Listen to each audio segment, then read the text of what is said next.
আলহামদুলিল্লাহ, আসসালামু আলাইকুম। কোভিডটেক বাংলার পক্ষ থেকে আপনাদেরকে জানাচ্ছি স্বাগতম। এসএসসি ভোকেশনাল 2022, আপনারা যারা 2022 সালে এসএসসি পরীক্ষা দিবেন, আপনাদের জন্য কোভিডটেক বাংলা নিরলস পরিশ্রম করে যাচ্ছে। শিক্ষার্থীবৃন্দ, কেমন আছেন আপনারা? আশা করি আপনারা প্রত্যেকেই ভালো আছেন। রমজান মাস চলতেছে, আপনাদের রমজান মাসটা অনেক ভালো যাচ্ছে। প্রিয় শিক্ষার্থীবৃন্দ, আপনারা যারা বিভিন্ন চাকরি অথবা বিভিন্ন কাজে ব্যস্ত ছিলেন অথবা পড়াশোনার কাজেও ব্যস্ত ছিলেন স্কুলে বা কোচিংয়ে, আপনাদের সবকিছুই সামনে সবই বন্ধ হয়ে আছে। স্কুল সরকারি ছুটি চলতেছে ঈদের জন্য। আপনারা যারা চাকরি করতেন আপনাদেরও কিন্তু অলরেডি প্রায় ছুটি শুরু হয়ে গেছে কিছু কিছু সেক্টরে। তো আপনারা যারা এই মুহূর্তে ফ্রি আছেন, যেহেতু আপনাদের জুন মাসে 19 তারিখে এসএসসি পরীক্ষা অনুষ্ঠিত হবে, তো আপনারা এই যে ঈদের যে ছুটিগুলো পাচ্ছেন, যারা আগে পড়াশোনা বেশি করেন নাই তাদের জন্য বলছি, আর যাদের কোর্স কমপ্লিট হয়ে গেছে, আপনারা ঈদে অবশ্যই ঈদকে উপভোগ করবেন, ছুটিকে উপভোগ করবেন, আনন্দ থাকবেন। প্রিয় শিক্ষার্থীবৃন্দ, যারা সিলেবাস শেষ করেন নাই তাদের জন্য বলছি, রেজাল্ট ভালো করার জন্য অবশ্যই ছুটির ভিতরে আপনার সবচেয়ে বেশি পড়তে হবে, কারণ ছুটির পরে আপনার আবার ব্যস্ততা বেড়ে যাবে। শিক্ষার্থীবৃন্দ, পদার্থবিজ্ঞান 2, এই পদার্থবিজ্ঞান 2 এর আমি অধিকাংশ সুপার সাজেশন সৃজনশীল আকারে আপনাদের দিয়ে দিয়েছি। আপনারা দেখেছেন ইতিমধ্যেই, অনেকেই কমেন্ট করেছেন সমাধান শুরু করতে। প্রিয় শিক্ষার্থীবৃন্দ, আজকে ফার্স্ট 2022 সালের এসএসসি পরীক্ষার্থীদের জন্য পদার্থবিজ্ঞান সৃজনশীল যেটি সুপার সাজেশন করেছিলাম, সেই সুপার সাজেশন সমাধান করা শুরু করছি। ইনশাআল্লাহ আপনাদের ভালো লাগবে। যদি ভালো লেগে থাকে অবশ্যই লাইক দিবেন এবং কোনো প্রশ্ন থাকলে কমেন্টের মাধ্যমে জানাবেন। প্রিয় শিক্ষার্থীবৃন্দ, যারা এই মুহূর্তে আমার চ্যানেলের সাথে জয়েন করেছেন, অবশ্যই চ্যানেলটিকে সাবস্ক্রাইব করে বেল আইকনটি অন করে দিবেন। যারা ইতিমধ্যে সাবস্ক্রাইব করে ফেলেছেন তাদেরকে অসংখ্য ধন্যবাদ। কথা না বাড়িয়ে চলে যাব। প্রিয় শিক্ষার্থীবৃন্দ, আজকে আলোর প্রতিফলন, এই আলোর প্রতিফলন থেকে একটি সৃজনশীল আমরা আলোচনা করব, দেখব।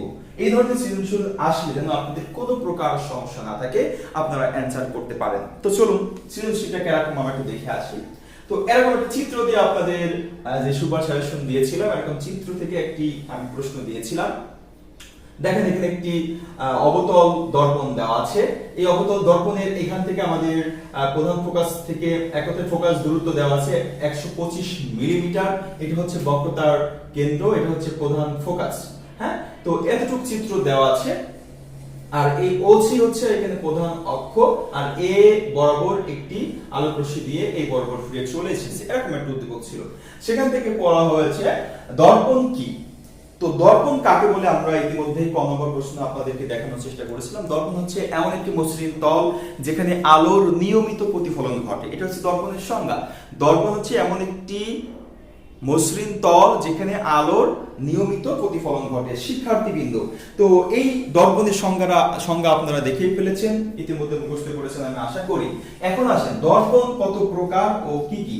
দর্পণ হচ্ছে দুই প্রকার, আপনারা একটু খেয়াল করবেন। দর্পণ হচ্ছে দুই প্রকার। এক নম্বর হচ্ছে সমতল দর্পণ, দুই নম্বর হচ্ছে গোলীয় দর্পণ। সমতল দর্পণ আর গোলীয় দর্পণ। হ্যাঁ, তো এই গোলীয় দর্পণ, সমতল দর্পণ যে নরমাল দর্পণের সংজ্ঞা আছে, যেখানে আলোর নিয়মিত প্রতিফলন ঘটে, সেই সমতল পৃষ্ঠের যে দর্পণ সেটাকে বলা হয় সমতল দর্পণ। আর গোলীয় দর্পণটা কি? যে গোলকের অংশ বিশেষ, গোলীয় দর্পণটা হচ্ছে যে কোনো একটা গোলকের অংশ বিশেষ থেকে কেটে নেওয়া, সেখান থেকে একটা দর্পণ তৈরি করা হয়েছে, সেটা হচ্ছে গোলীয় দর্পণ। যেমন দেখেন, গোলীয় দর্পণ আবার দুই প্রকার, একটা হচ্ছে অবতল দর্পণ আর হচ্ছে উত্তল দর্পণ। হ্যাঁ, তো অবতলের আমি একটা চিত্র দিচ্ছি, দেখেন, এটা হচ্ছে অবতল দর্পণ। হ্যাঁ, এটি হচ্ছে অবতল দর্পণ। যেমন এই যে আমাদের এখানে এদিকে আলো এসে এদিকে ফিরে চলে যায়, এটা হচ্ছে অবতল দর্পণ। আর এটি হচ্ছে উত্তল দর্পণের চিত্র, যদি আমি আপনাদেরকে একটু দেখি, এরকম। তো এখান থেকে দেখা যাচ্ছে আলো এসে এখানে এসে এদিক থেকে সেদিকে চলে যেতে পারে, এদিক থেকে সেদিকে চলে যেতে পারে, এরকম। তো এখানে আলোর এই দর্পণ কাকে বলে আপনারা সংজ্ঞা পড়বেন। দর্পণের কত প্রকার কি কি আছে। দর্পণ হচ্ছে প্রধানত দুই প্রকার, সমতল এবং গোলীয়। সমতল দর্পণ একটি, আর গোলীয় দর্পণ আরো দুই ভাগে ভাগ করা হয়েছে, একটি হচ্ছে অবতল আর উত্তল। এগুলো আপনারা সংজ্ঞা ইতিমধ্যে আমি উত্তর দিয়ে দিয়েছি, আশা করি পড়ে ফেলেছেন। এখন চলে যাচ্ছি গ নম্বরে। হ্যাঁ, গ নম্বরে যে অঙ্কটা আমরা করব, গাণিতিক সমাধান। গাণিতিক সমাধানটা মোস্ট ইম্পর্টেন্ট আপনাদের জন্য 2022 সালের পরীক্ষার্থীদের জন্য এই সূত্র মানে এই গ নম্বর পড়তে আপনাদের যে সূত্রটি লাগবে সেই ব্যাসার্ধ নির্ণয়ের সূত্র, সেই সূত্র দিয়ে একটি অঙ্ক আসার সম্ভাবনা 100% আছে। এখন দেখেন আমরা গ নম্বর যখন অঙ্কটা করব তখন আমাদের কি ব্যাসার্ধ বের করতে বলছে, তাহলে ব্যাসার্ধ রিলেটেড দর্পণের সূত্র কি আছে? ব্যাসার্ধ রিলেটেড দর্পণের সূত্র আমরা যেটা পড়েছিলাম f সমান r/2। একটু খেয়াল করবেন গ নম্বরটা আমরা একটু অ্যানসার করছি। আমরা কিন্তু একটি সূত্র পড়েছিলাম f সমান হচ্ছে r/2, মানে ফোকাস দূরত্ব বক্রতার ব্যাসার্ধের অর্ধেক। rটা কি বক্রতার ব্যাসার্ধ, f হচ্ছে ফোকাস দূরত্ব, আর এখানে সম্পর্ক হচ্ছে ফোকাস দূরত্ব বক্রতার ব্যাসার্ধের অর্ধেক। তাহলে এখন আমাদের কিন্তু যদি r এর মান বের করতে হয়, দেখেন এই f এর মান নিচে মনে মনে এক আছে না, তাহলে আমরা এদিকে এদিকে গুণ করব। 1 এর সাথে r গুণ করলে আমাদের হবে হচ্ছে r সমান f এর সাথে 2 গুণ করলে হচ্ছে 2f। তার মানে এই সূত্রটা এখন আমাদের কাজে লাগছে, যেহেতু আমাদের বক্রতার ব্যাসার্ধ বের করতে বলছে, ব্যাসার্ধকে r দ্বারা প্রকাশ করা হয়। এখন f বের করতে হলে, এই ব্যাসার্ধ বের করতে হলে f এর মান লাগবে। এখন আপনি প্রশ্ন দেখেন তো f এর মান দেওয়া আছে কিনা, একটু খেয়াল করেন তো। এটা কি? এটা হচ্ছে বক্রতার ব্যাসার্ধ, সরি ফোকাস দূরত্ব। এটা কি? ফোকাস দূরত্ব। তাহলে ফোকাস দূরত্ব আমাদের এখানে দেওয়া আছে, আমরা লিখে নিব যে আমাদের দেওয়া আছে যে ফোকাস দূরত্ব f সমান 125 মিলিমিটার। তো এই মিলিমিটারকে আমরা মিলিমিটার দিয়ে কিন্তু অঙ্কটা করব না, গাণিতিক বিশ্লেষণ করব না, আমরা করব হচ্ছে মিটারে। তাহলে মিলিমিটারকে মিটার করতে হলে আপনার কি করতে হবে? 1000 দিয়ে ভাগ করতে হবে। কি করতে হবে? 1000 দিয়ে ভাগ করতে হবে। 1000 দিয়ে যদি আপনি এটাকে ভাগ করেন তাহলে আসবে 0.125 মিটার। আশা করি বুঝতে পেরেছেন। আর ব্যাসার্ধ r এর মান আমরা বের করব। এখন দেখেন এই জায়গাটা যদি আপনি গুণ করে দেন 2 ইনটু f এর মান কত পেলেন? 0.125 মিটার। তাহলে 0.125 মিটারের সাথে যদি আপনি 2 করেন তাহলে আপনার অ্যানসার আসবে 0.250 মিটার। এটা হচ্ছে আপনার উত্তর আসতেছে, এটা হচ্ছে অ্যানসার। হ্যাঁ, তো এটা কার মান বের হলো একটু খেয়াল করেন তো। এটা কিন্তু বের হলো r এর মান, মানে বক্রতার ব্যাসার্ধ।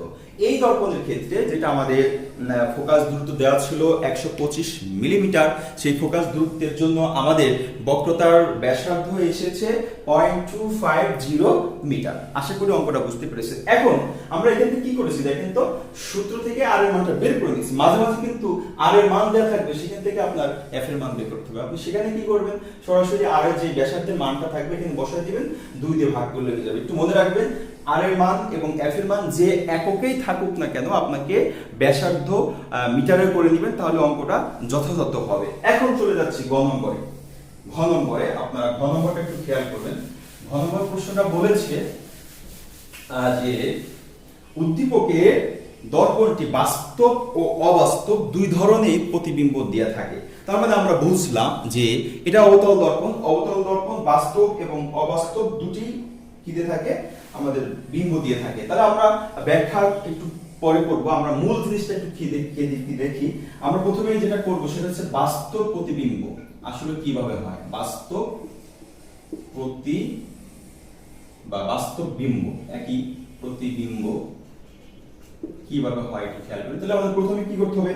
একটি অবতল দর্পণ আঁকাতে হবে। আঁকায় নিলাম, এটা হচ্ছে প্রধান অক্ষ। আপনারা অবশ্যই এটা কম্পাস দিয়ে করবেন। কম্পাস ধরে এখান থেকে এমনি করে দিবেন, দিলে যেখানে ধরবেন সেটা হবে হচ্ছে আপনার বক্রতার কেন্দ্র। বক্রতার কেন্দ্র, আর বক্রতার কেন্দ্র থেকে শুরু করে এতটুকুকে কি বলা হয় বলেন তো? এতটুকুকে বলা হয় বক্রতার ব্যাসার্ধ। বক্রতার ব্যাসার্ধর অর্ধেক হবে হচ্ছে প্রধান ফোকাস। এভাবে যখন আপনারা করে নেবেন তাহলে কিন্তু চিত্রটা একেবারে যথাযথ সঠিক হবে। এখন দেখেন, যদি আপনার বাস্তব প্রতিবিম্ব করতে হয়, এখান থেকে একটা বিষয় মনে রাখবেন যে লক্ষ্যবস্তু কেন্দ্রের বাইরে নেবেন, বক্রতার কেন্দ্রের বাইরে। কি বলেছি? যদি অবতল দর্পণ থেকে আপনাকে বাস্তব বিম্ব করতে হয় তাহলে লক্ষ্যবস্তু বক্রতার বাইরে, কেন্দ্রের বাইরে নেবেন। মনে করেন আমরা এখান থেকে নিয়ে নিলাম যে এতটুকু, তাহলে এখন আমি এই বরাবর একটি আলোক রশ্মি দিব, সেটা প্রধান ফোকাস দিয়ে ফিরে চলে যাবে। এটা হচ্ছে প্রতিবিম্ব লেখার অঙ্কন করার নিয়ম। একটি হচ্ছে আপনি প্রধান অক্ষের সমান্তরাল দিয়ে যদি দর্পণে ফেলান তাহলে সেটা বাধা পেয়ে বিপরীত পাশ দিয়ে চলে আসবে, এসে কোন দিক দিয়ে ফিরে যাবে? সেটা প্রধান ফোকাস দিয়ে ফিরে যাবে। এটা একটি। আরেকটা যদি আপনি কেন্দ্র দিয়ে দেন, দেখেন কেন্দ্র দিয়ে যদি দেন তাহলে সেটা এই বরাবর আসছে না, আবার কেন্দ্র থেকে ওই দর্পণে বাধা পেয়ে আবার কেন্দ্র বরাবর ফিরে যাবে। হ্যাঁ, তো এই দুটা চিত্র দেখেন যে প্রতিফলিত রশ্মি, এখান থেকে এটা আপাতিত রশ্মি এই বরাবর গেল, এটাও গেল, আবার এই বরাবর গেল, তাহলে দুটো কি এখানে সেট করছে, এই জায়গাটা হবে আমাদের বিম্ব। তাহলে কিন্তু এই বিম্বটা, ইমেজটা, আইটা আমরা কিন্তু সঠিকভাবে দেখতে পেলাম যে দর্পণের সামনে এটা কি হয়েছে, গঠন হয়েছে। যেহেতু হয়ে গেছে, এটা হচ্ছে বাস্তব। এই ক্ষেত্রে আপনি এখানে কি ব্যাখ্যা করবেন বাস্তব প্রতিবিম্বে? আপনি এটা একটা দর্পণ নিয়েছেন, অবতল দর্পণ, যেটা আমাদের উদ্দীপকে দেওয়া ছিল, এটা মান দিলাম এম প্রাইম আর এটা ও দিলাম। তাহলে এখানে লিখবেন হচ্ছে এম প্রাইম একটি দর্পণ, যেখানে এসি হচ্ছে বক্রতার কেন্দ্র, এফ হচ্ছে প্রধান ফোকাস, আর লক্ষ্যবস্তু আমরা এখানে নিয়েছি, মনে করেন যে এবি, লক্ষ্যবস্তু দৈর্ঘ্য নিয়েছি এবি। তো এবি তে লক্ষ্যবস্তু থেকে আলোক রশ্মি প্রধানকে সমান্তরালে এসে প্রধান ফোকাসে ফিরে গেছে, আর কেন্দ্র দিয়ে এসে কেন্দ্রতে ফিরে গেছে, পরস্পর এখানে আই বিন্দু ছেদ করছে। তাহলে এই এখান থেকে এই প্রধান অক্ষ থেকে আই পর্যন্ত দূরত্ব হচ্ছে আমাদের ইমেজের দূরত্ব। সেক্ষেত্রে আপনি অবস্থান লিখতে পারেন, এটা অবস্থান, কিসের অবস্থান, এই বিম্বটার অবস্থান। অবস্থান হচ্ছে দর্পণের সামনে, কি দিবেন, দর্পণের সামনে, অবস্থান হচ্ছে দর্পণের সামনে। এরপর আকৃতি দেখেন তো, দর্পণ যা ছিল, লক্ষ্যবস্তু যা ছিল, তার থেকে কি বিম্বটা ছোট হয়েছে না? তাহলে এটা দিবেন হচ্ছে খর্বিত। এটা হচ্ছে একটা পদার্থবিজ্ঞানের ভালো শব্দ, খর্বিত, খ বয়রে রশ্মি ত, খর্বিত, মানে লক্ষ্যবস্তুর তুলনায় বিম্ব ছোট হলে সেটা খর্বিত হয়, লক্ষ্যবস্তুর তুলনায় বিম্ব বড় হলে সেটাকে আমরা লিখি বিবর্ধিত। আর একটা অবস্থান আমরা দিতে পারি, সেটা হচ্ছে প্রকৃতি আমরা একটু পাশে লিখি প্রকৃতি হচ্ছে, দেখেন তো, এটা হচ্ছে যদি প্রধান অক্ষ হয়, এটা প্রতিবিম্বটা কি উপরের দিকে হয়েছে না নিচের দিকে হয়েছে? নিচের দিকে হয়েছে, তার মানে উল্টা, নিচের দিকে হলে উল্টা। সেক্ষেত্রে আমরা দিব সৎ ও উল্টা, সৎ ও উল্টা, সৎ ও উল্টো। হ্যাঁ, তো এই পর্যন্ত আপনার বাস্তব প্রতিবিম্বের ক্ষেত্রে লিখতে হবে। চিত্র রাখবেন, কিভাবে চিত্র রেখেছেন সেটা লিখে এই তিনটা লিখে দিবেন, আপনি বাস্তব প্রতিবিম্বর আপনার কাজ শেষ হয়ে যাবে। আরেকটি আছে অবাস্তব প্রতিবিম্ব, একটু খেয়াল করবেন। অবাস্তব প্রতিবিম্বের জন্য আমরা একই রকম যদি একটি দর্পণ নিই, এই দর্পণটাই নিলাম, একটু খেয়াল করবেন, এটাই নিলাম দর্পণ, তাহলে আপনার বুঝতে সহজ হবে। এটা হচ্ছে অবাস্তব প্রতিবিম্ব। হ্যাঁ, একটু খেয়াল করেন তো, এখান থেকে আমাদের একটি লক্ষ্যবস্তু দিকে আছে।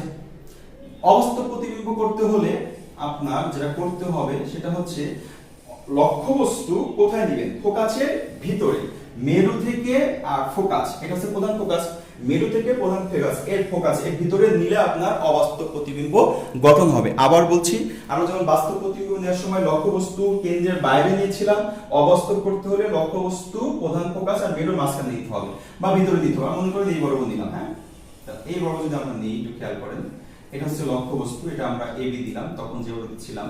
এখন এখানে একটা আলোক রশ্মি দর্পণে পড়লো, পরে কোন দিকে যাবে, প্রধান ফোকাসে ফিরে চলে যাবে, প্রধান ফোকাসে চলে গেছে। ওকে, এখন কেন্দ্র দিয়ে কিভাবে দিবেন? এখান থেকে কেন্দ্র দেওয়ার কোনো অপশন আছে না, কিন্তু এই জায়গা থেকে যদি আপনি কেন্দ্র বরাবর কথা চিন্তা করেন, দেখেন এই বরাবর কিন্তু দিতে পারেন। হ্যাঁ, এটা কেন্দ্র, এই বরাবর দিতে পারেন। সেই ক্ষেত্রে এখানে আসলো, তাহলে এখানে এসে এই বরাবর গেল, দেখেন এই বরাবর। হ্যাঁ, তো এখানে এসে এখানে ছেদ করে না কোনো জায়গায়, দেখেন এটা এই বরাবর এসেছে, এই বরাবর ফিরে চলে গেছে, এখানে কোনো জায়গায় ছেদ করছে, প্রতিফলিত রশ্মিগুলো পরস্পর মিলিত হয় নাই, সেক্ষেত্রে এটা বিম্ব গঠন হচ্ছে না। এখন আমরা কি করব, এই বিম্বটা গঠন করিয়ে নিব, যেটা অবাস্তব হবে।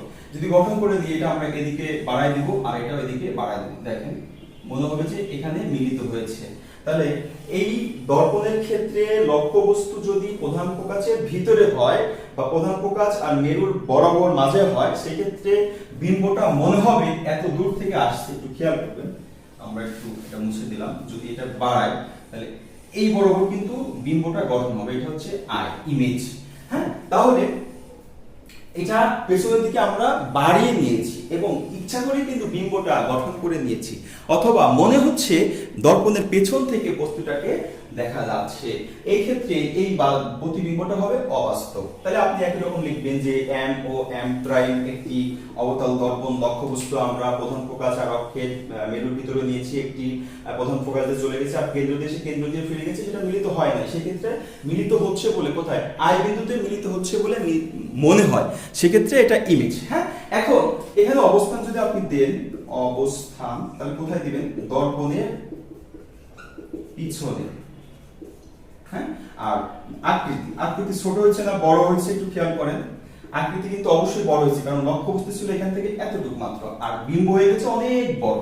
তো এখানে হবে আমাদের বিবর্ধিত, বিবর্ধিত। আর প্রকৃতি যদি আমরা লিখি, প্রকৃতি একটু খেয়াল করবেন, এটা কিন্তু দর্পণের উপরে সোজা দিকে হয়েছিল উপরে, তাহলে এটা হবে সোজা আর অসৎ, যেহেতু মিলিত হয়েছে বলে মনে হচ্ছে, এই জন্য হবে অসৎ ও সোজা। শিক্ষার্থী কিন্তু এই হচ্ছে আপনাদের মোস্ট ইম্পর্টেন্ট একটি সৃজনশীল দেখানোর চেষ্টা করলাম, ক খ গ ঘ। আশা করি আপনাদের অনেক উপকার হবে। পরবর্তীতে আপনারা এরকম ভিডিও চান কিনা অবশ্যই কমেন্টের মাধ্যমে জানাবেন, তাহলে আমি আরো বেশি বেশি সুপার সাজেশনগুলো দ্রুত উত্তর দেওয়ার চেষ্টা করব। শিক্ষার্থী কিন্তু সবার সুস্বাস্থ্য কামনা করে শেষ করতে যাচ্ছি। সবাই ভালো থাকবেন, সুস্থ থাকবেন, কবিটেক বাংলার সাথে থাকবেন, রেজাল্ট ইনশাআল্লাহ আপনাদের ভালো হবে। আল্লাহ হাফেজ।